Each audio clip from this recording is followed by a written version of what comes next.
Mesdames et messieurs, bonsoir et merci d'être au rendez-vous de cette session d'information sur Canal 3 Bénin. Voici les titres du journal. La nomination d'un directeur général de nationalité rwandaise à la tête de l'ANIP était au cœur des discussions à l'Assemblée nationale.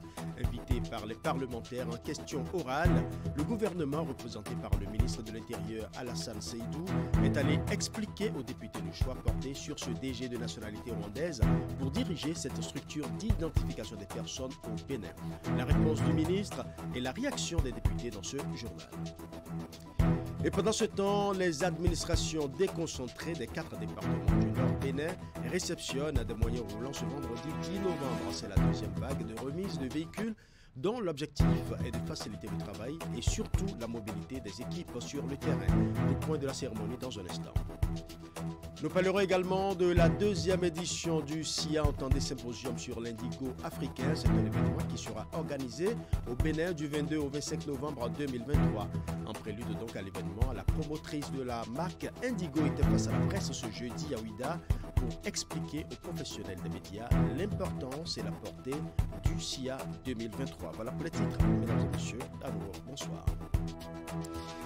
Le gouvernement était ce jeudi à la barre parlementaire pour répondre aux questions posées par les députés. Il s'agit notamment de celle posée par le député Éric Rondete et qui est relative à la nomination d'un directeur général de nationalité rwandaise à la tête de l'Agence nationale d'identification des personnes. Pourquoi cette option du gouvernement? Nous allons suivre les explications du ministre de l'Intérieur, Alassane Seydou. Monsieur le Président, les questions qui ont été posées par l'honorable député se résument en 3 points, à savoir comment le DG a été recruté, quelle est la rémunération qui est prévue pour le travail qu'il va effectuer et quelle est sa lettre de mission. Alors, par rapport à la première préoccupation, Monsieur le Président, le DG a été recruté parce que la matière dont il est question, il a travaillé sur cette matière dans son pays. Il a été directeur général de l'état civil. Il a été directeur de l'agence d'identification des personnes dans son pays. Et aujourd'hui, le Rwanda est cité en exemple en cette matière. Le Bénin n'est pas le seul pays qui collabore ou bien qui va s'inspirer de l'expérience du Rwanda. La Côte d'Ivoire est allée au Rwanda. Le Sénégal aussi. Le Rwanda aujourd'hui est une référence. Et pour ceux qui ont eu l'occasion d'aller au Rwanda, ils doivent l'avoir constaté. Aujourd'hui, quel que soit le document dont vous avez besoin, vous pouvez de votre bureau payer en ligne et tirer votre document. Et l'interopérabilité est une réalité aujourd'hui au Rwanda. Alors, pour aller vite, avoir de bons résultats, le Bénin, pour avoir eu l'occasion de connaître l'expérience du Rwanda, a voulu que quelqu'un qui a été le principal artisan de toutes les prouesses du Rwanda vienne au Bénin pour nous aider à avancer dans le secteur. Voilà pourquoi le choix a été porté sur M. Pascal Nyambulenda. Alors, pour ce qui est de la rémunération, il est prévu que le gouvernement ait recours pour certaines spécialités pointues, rares, à des collaborateurs externes. Et cela est bien encadré par des tests réglementaires. Et je veux croire que la représentation nationale n'attend pas du gouvernement de venir ici dire que le salaire du directeur général est tant. Cette réponse du gouvernement a suscité des réactions au sein des parlementaires. Nous allons suivre quelques réactions, notamment celles des députés Maïsen Diego, Malik Gomina et Hassan Seibou. Ce sont des propos recueillis par Emma Rodon. Quand nous avons une politique de GPEC, je veux parler de la gestion prévisionnelle des emplois et des compétences, qui n'a pas prévu une compétence à un moment donné, on peut aller chercher cette compétence à l'extérieur. On parle de chasseurs de tête, ceux-là qui sont désignés pour débusquer les talents, les experts, en un moment donné ou accomplir une mission donnée. La recommandation que je voudrais faire, c'est qu'à chaque fois que cela nous arrive, il faut intégrer une stratégie de transfert de compétences. Si, à un moment donné, nous avons eu besoin de faire venir d'autres expertises de l'extérieur, il faut qu'on les engage à en former chez nous. Aujourd'hui, regardons-nous en face et disons-nous la vérité. La technologie avance. Même si nous n'avions pas fait appel à ce monsieur, et nous avons la base de données, où est-ce que nous allons la conserver pour être sûr qu'elle ne sera pas attaquée? C'est ceux qui ont des datas, et les datas ne sont pas dans nos pays. Si nous voulons, rares sont les pays au monde qui conservent eux-mêmes leurs données. Donc nous allons faire appel à l'expertise étrangère. Aujourd'hui, je voudrais, au nom des populations, dire merci au gouvernement pour ce qui a été fait au niveau de l'ANIP. Mais vous n'avez pas idée des jugements qu'il fallait avoir au niveau de nos tribunaux, combien il fallait payer pour avoir des jugements supplétifs. Vous n'avez pas idée dans nos communes des souches que l'on vient déchirer. Vous n'avez pas idée de l'escroquerie que nous faisions à nos compatriotes, où chaque fois qu'ils avaient besoin d'un acte, ils devaient aller le légaliser dans la pauvreté. Aujourd'hui, tout cela est du passé. Il faut saluer ce qui a été fait et souhaiter que ça soit amélioré, fût-il par l'expertise étrangère. Mais quand j'ai fini de dire ça, Monsieur le ministre, il faudrait que cette réforme évolue et atteigne sa vitesse de croisière. Parce qu'aujourd'hui, lorsque vous allez à l'immigration, malgré tout ce qui est fait, si vous dites que vous vous appelez Cissé, on va dire de venir avec votre papa. Pourquoi, à ce niveau, ça n'impacte pas déjà? Pour qu'on puisse, quand des gens veulent faire leur passeport, on ne soit pas obligé, parce que leur nom peut se retrouver être un nom d'origine malienne ou nigérienne, dire qu'il faudrait qu'ils viennent avec leurs géniteurs. Il faudrait que cette réforme profite à tous les Béninois, Monsieur le ministre. Je voudrais, pour finir, dire que cette réforme, au niveau de l'ANIP, est la bienvenue. C'est une réforme révolutionnaire. Maintenant, quitte aux questions liées aux élections, listes électorales, il sera toujours temps de faire ce débat. Nous venons de sortir d'une élection. Ne passons pas tout notre temps à parler politique.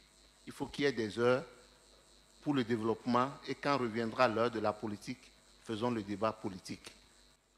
Le Bénin lui-même est un pays qu'on a reconnu en Afrique et en Afrique de l'Ouest comme un pays de formation d'intellectuels. Nous-mêmes savons qu'on nous appelait des mercenaires intellectuels.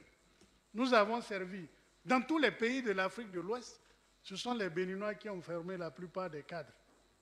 Aujourd'hui, pour une question technique, on amène un technicien et puis ça devient une question de xénophobie. Mais vous nous mettez en danger. Et si cela ne se dit pas assez, Monsieur le Président, je veux saisir votre micro pour dire qu'il faut arrêter ça. Même au Rwanda, il y a des Béninois qui travaillent.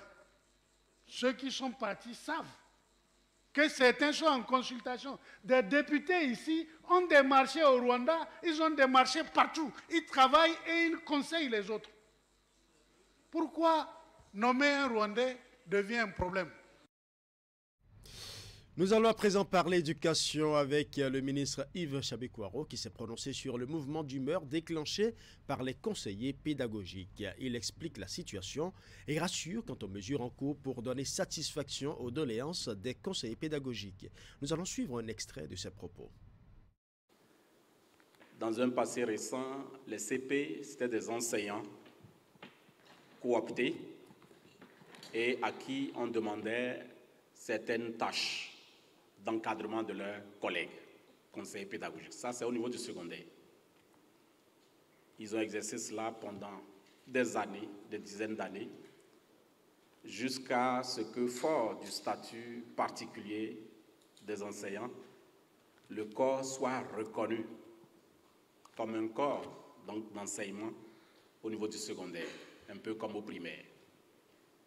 Alors, ils ont été mis en formation. Plus de 200, environ 276, Ils ont été mis en formation à l'école de formation et d'encadrement des personnels d'éducation, des personnes d'encadrement de l'éducation nationale qu'on appelle le FPN,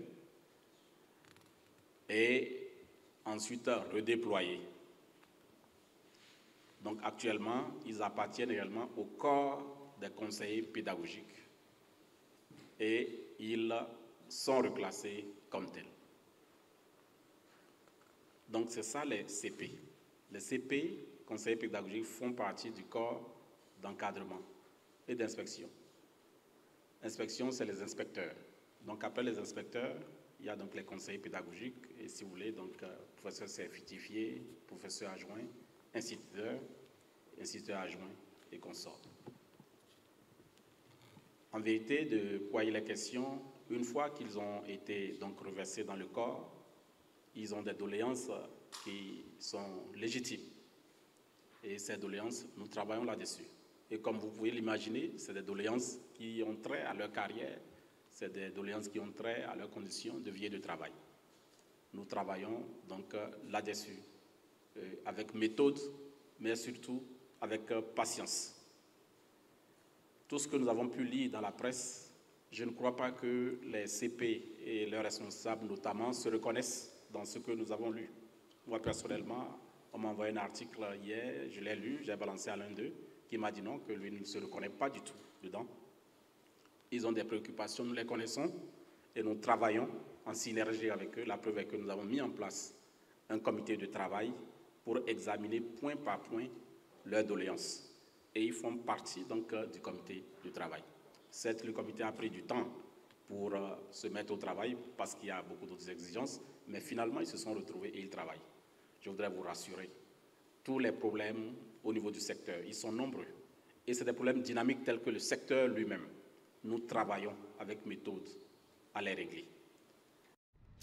Je l'ai annoncé en début d'édition, les administrations déconcentrées ont besoin de moyens pour assurer le travail qui leur est dévolu et pour leur faciliter le travail. Le ministère de la décentralisation et de la gouvernance locale dote les préfectures de véhicules. C'est le cas des 4 départements du Nord Bénin qui ont réceptionné des moyens roulants ce vendredi 10 novembre. Les détails avec Ashamokani Ashomo. Le ministère de la décentralisation et de la gouvernance locale dote 4 préfectures de moyens roulants. 8 véhicules neufs.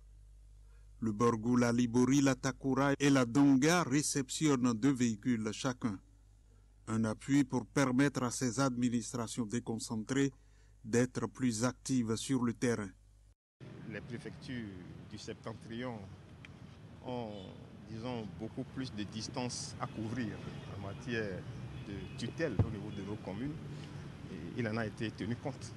Et il convient de remercier ici la coopération suisse qui nous appuie dans cette opération à travers le programme Agora, l'assistance à la gouvernance locale et au renforcement de l'attractivité territoriale. Donc Aglo a profité, disons, de cette séance pour pouvoir libérer aussi bien la part qui relève du budget national, 4 véhicules, et la part financée par la coopération suisse. L'effort de la coopération suisse vient appuyer la dotation faite par le gouvernement. Cette dotation va renforcer davantage le travail sur le terrain et les bénéficiaires s'en réjouissent. Je peux dire que pour nous, c'est un réel motif pour plus d'engagement dans l'accomplissement de la mission républicaine dont nous sommes investis, dans la mission d'assistance des communes et de tutelle des communes. Alors je voudrais au nom de mes collègues ici présents et au mien propre remercier vraiment le gouvernement et remercier également la coopération suisse qui a bien voulu donc nous doter chaque préfecture d'un véhicule. Au nom de ses collègues, le préfet du Borgou a promis bien prendre soin des matériels roulants. Il y a 2 semaines, les 8 préfectures méridionales ont reçu leur lot. Parlons à présent de l'atelier de renforcement de capacités initiées au profit des femmes agricultrices et celles membres des associations villageoises d'épargne et de crédit des communes de Zobodomé et de Djidja. Pendant 4 jours, elles ont été entretenues sur plusieurs thématiques, notamment le genre, les droits humains des femmes, les politiques agricoles et le plaidoyer. Les assises sont organisées par Wildaf Bénin. Reportage. Identifiés et retenus à l'issue d'un processus défini au préalable par les organisateurs, les participantes proviennent des communes de Zobodomé et de Djidja. 20 au total. Les unes sont des femmes agricultrices et les autres des membres des associations villageoises d'épargne et de crédit avec. Elles sont rassemblées dans le cadre du projet Justice économique pour les femmes rurales en Afrique de l'Ouest, une initiative mise en œuvre avec l'appui technique et financier de Wilda Fao à travers son partenariat avec le Fonds africain pour le développement de la femme. Chères participantes, vous avez été choisies comme cible principale parce que vous êtes les plus actives dans vos communautés respectives. En renforçant vos capacités, notamment dans la connaissance, l'exercice et le respect de vos droits en matière d'accès à la terre en pleine propriété, d'accès au crédit, à la technologie et d'autres ressources dont vous avez besoin pour développer vos activités dans le domaine agricole. Le projet Justice économique pour les femmes en milieu rural en Afrique de l'Ouest voudrait donc favoriser votre émancipation et votre participation aux prises de décision dans le département du Zou et dans les coordinations d'organisations paysannes et groupes d'AVEC dont vous êtes membre. Pendant 4 jours, elles auront droit à plusieurs communications animées par des facilitateurs au niveau national. Les thématiques à aborder sont axées sur le genre, les droits humains des femmes, les droits socio-économiques, les politiques agricoles, la communication puis le plaidoyer. Les femmes continuent de subir des inégalités. Nous connaissons les causes profondes de ces inégalités. Elles sont enracinées dans les normes traditionnelles qui nous gouvernent et qu'on a longtemps considéré comme quelque chose qui ne peut pas évoluer. Mais depuis quelque temps maintenant, nous savons que même ces normes, on peut les faire évoluer. Et voilà pourquoi nous sommes heureux d'initier encore ce nouveau programme pour plus de justice économique pour les femmes. Chers participantes, après ce renforcement de capacité, vous aurez à informer les populations et à les aider à régler les problèmes de violation de droits auxquels elles seront confrontées. Comptant sur votre détermination, je puis vous dire avec force que vous réussirez votre mission. Cet atelier de formation est conduit par Wildaf Bénin, de même que ses organisations membres et partenaires. La session va se dérouler en alternant des présentations en plénière, suivies de questions, des travaux de groupe, des jeux de rôle, puis des évaluations. Il est également prévu une visite de terrain. L'idée est de permettre à ces femmes d'avoir l'expérience par rapport à l'activité de restitution de la formation au pairs, ainsi que la sensibilisation dans leur communauté. Cotonou a depuis hier jeudi la plaque tournante du business africain de la diaspora. Du 9 au 11 novembre 2023, la capitale économique du Bénin accueille le Salon Afrique Unie, un rendez-vous qui se veut être une plateforme de valorisation des compétences des personnes afrodescendantes de par le monde entier. C'est la 6e édition de l'événement, mais la toute première sur le continent. Reportage.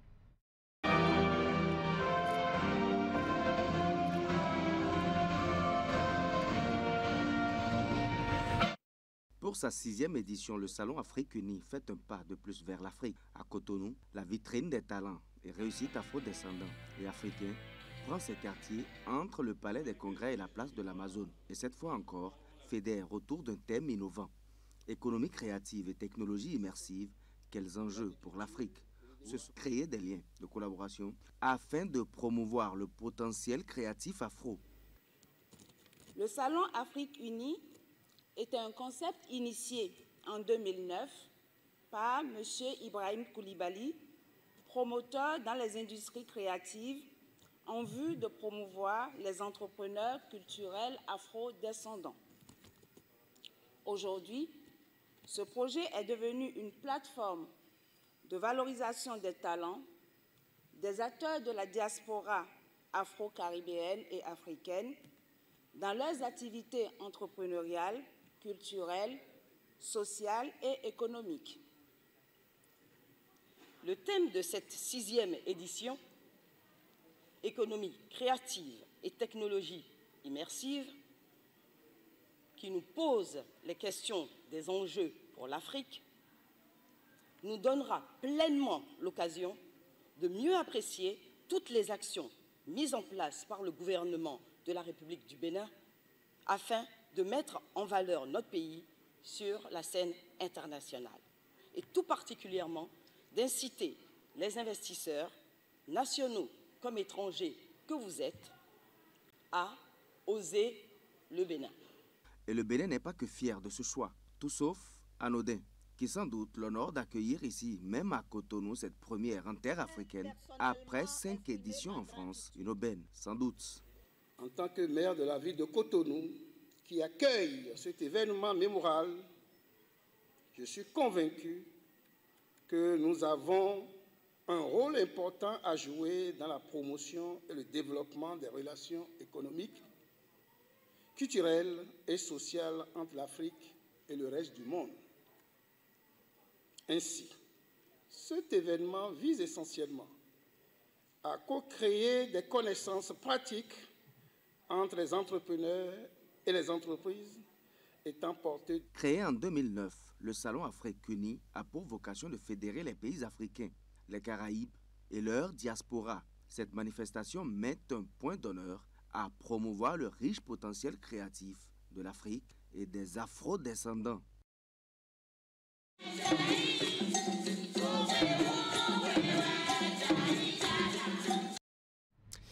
L'Union économique et monétaire ouest-africaine UEMOA tient sa 9e revue annuelle des réformes, politiques, programmes et projets communautaires. Les experts des différents pays membres de l'Union auront analysé le niveau de mise en œuvre des différentes réformes. Le point de l'ouverture des travaux avec Clément Achadé. La revue annuelle des réformes, politiques, programmes et projets communautaires de l'UEMOA édition 2023 s'ouvre ce mercredi à Cotonou dans un contexte de bilan de l'institution régionale. Les cadres des différents États de l'Union auront à faire le point des actions menées au profit de l'intégration régionale. Occasion pour l'ensemble des États membres de dynamiser le dispositif national de suivi de la mise en œuvre des tests communautaires, tant sur le plan de leur transposition que de leur application effective. Votre présence ici pour la 9e fois, nous sommes à la 9e édition, témoigne de l'engagement des uns et des autres, leur adhésion, votre adhésion au processus d'intégration régionale. L'exercice de revue qui nous réunit ce matin vise à anticiper sur les difficultés de mise en œuvre effective des réformes et sur les mesures appropriées pour une impulsion politique au plus haut niveau de nos États. Cette réunion vient consolider les acquis et témoigne de l'engagement des États membres qui veulent multiplier les programmes et projets afin d'impacter les populations respectives des États. Pour ce faire, à cette revue technique, plusieurs sujets seront abordés dans ce sens. Elle sera aussi l'occasion d'arrêter la grille de pondération qui permettra d'évaluer les performances du Bénin. Il me plaît donc de vous réitérer la grande importance que le gouvernement de notre pays accorde aux travaux de la présente revue qui nous permet de mesurer l'atteinte des objectifs communautaires.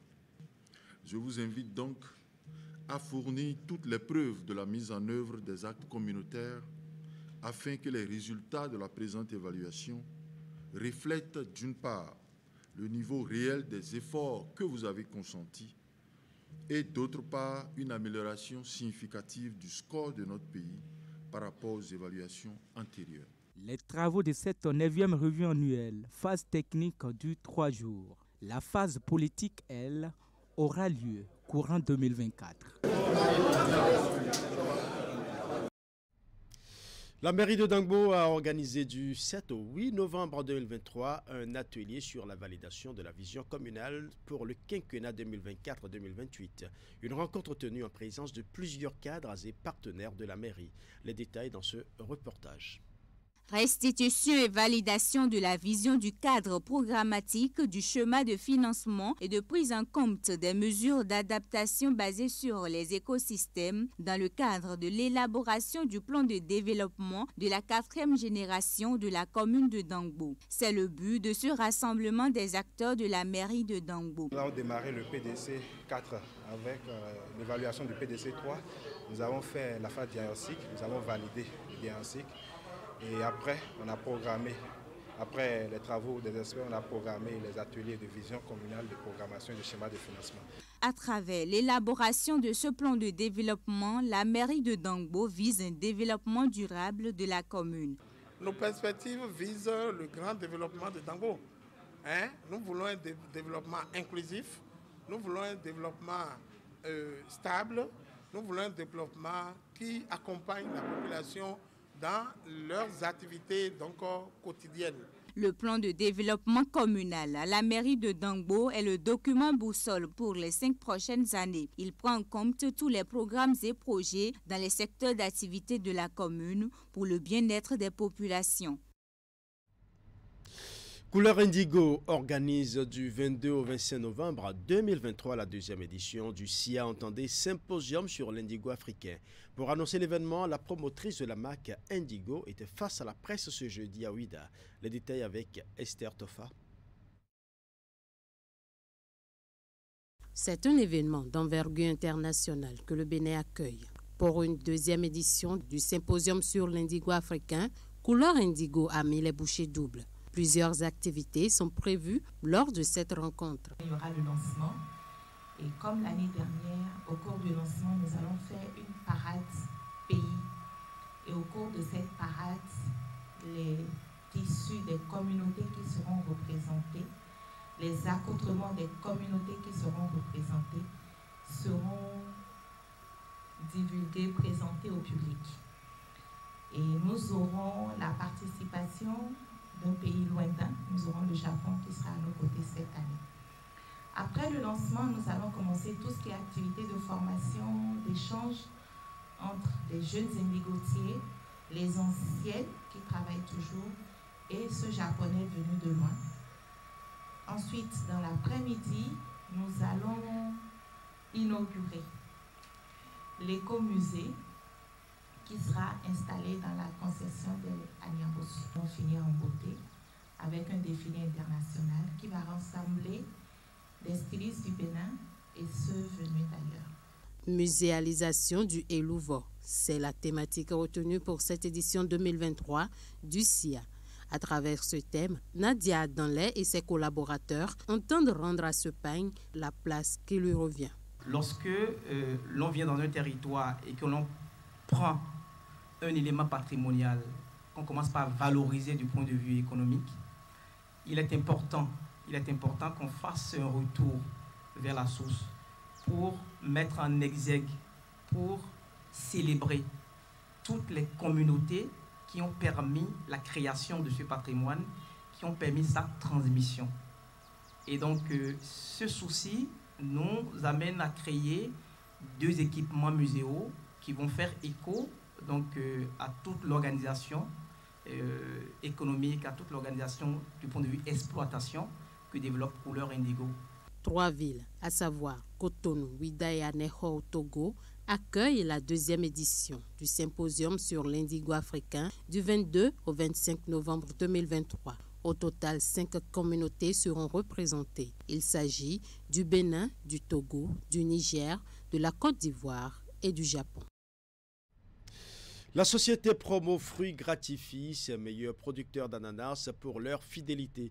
La structure productrice des jus de fruits ira à doter ses planteurs et transporteurs de moyens roulants divers. Des motos, des tricycles et des voitures ont été donnés en signe de reconnaissance pour de sacrifices consentis l'an dernier au cours de la période de soudure avec laquelle la montée des prix de la matière première. La cérémonie de remise s'est déroulée ce jeudi à l'ADA en présence du ministre de l'Agriculture. Nous allons suivre. Cette camionnette d'une capacité de 5 tonnes d'ananas, 2 tricycles, 6 motos, tous neufs, ainsi que 45 sacs de 50 kg d'intrants urée et NPK ont été offerts aux meilleurs producteurs d'ananas restés fidèles à la société Promo Fruits. La structure transformatrice des jus de fruits IRA a doté également ses coopératives de 38 petites et de 10 grandes glacières pour la conservation. Elle témoigne ainsi reconnaissance à ses planteurs et transporteurs d'ananas qui n'ont pas ménagé d'efforts dans l'approvisionnement de l'entreprise l'an dernier. Au titre de récompense de votre fidélité à Promofruit, faites un bon usage. C'était un contexte difficile de flambée de prix de la matière première, due en partie à sa rareté. Je suis particulièrement heureux de la remise de ces prix pour une raison fondamentale. Faut-il le rappeler? Il a souligné davantage encore aujourd'hui qu'hier. La qualité des jus IRA dépend intimement de la qualité de la matière première, c'est-à-dire la qualité des fruits d'ananas que vous fournissez à Promofruit. C'est dit donc que le plaisir et la joie que je ressens et que ressent le consommateur de nos jus purs ou cocktails prend sa source dans la qualité de votre travail. Notre ambition à Promofruit est de porter très loin le nom du Bénin, le nom de la marque IRA et l'ananas du terroir d'Alada. Et nous ne pouvons le faire sans vous. Aujourd'hui, nous sommes fiers pour la reconnaissance de Promofruit Bénin en primant les meilleurs et fidèles producteurs qui ont respecté leur engagement au cours de la période de crise où l'ananas était extrêmement cher et rare sur le marché en 2022. Ce don de moyens roulants estimé à plus de 100 millions de francs CFA, prime à la fidélité, s'ajoute à une série de mesures d'accompagnement de Promofruit à l'égard de ses producteurs. Les coopératives bénéficient déjà de facilités en nature comme en numéraire grâce aux guichets ouverts pour divers types de crédits octroyés sans intérêt par la structure. La mise à disposition de moyens roulants au profit des transporteurs d'ananas est une idée géniale. Des transports adaptés, des moyens plutôt adaptés au transport et à notre écosystème. Nous devons saluer l'initiative. Je voudrais que ce geste révolte ceux qui n'ont pas reçu aujourd'hui pour dire la prochaine fois ce sera mon tour. Et dans cette émulation, nous allons tous gagner. Le président directeur général de Promofruit salue la volonté manifeste du gouvernement béninois et de son chef dans la promotion de l'ananas et de ses produits dérivés sur les marchés régionaux et internationaux. Voilà, ce sera tout pour ce journal. Merci pour votre aimable attention. Bonne soirée à chacun et à tous et surtout, bon début de week-end à tous.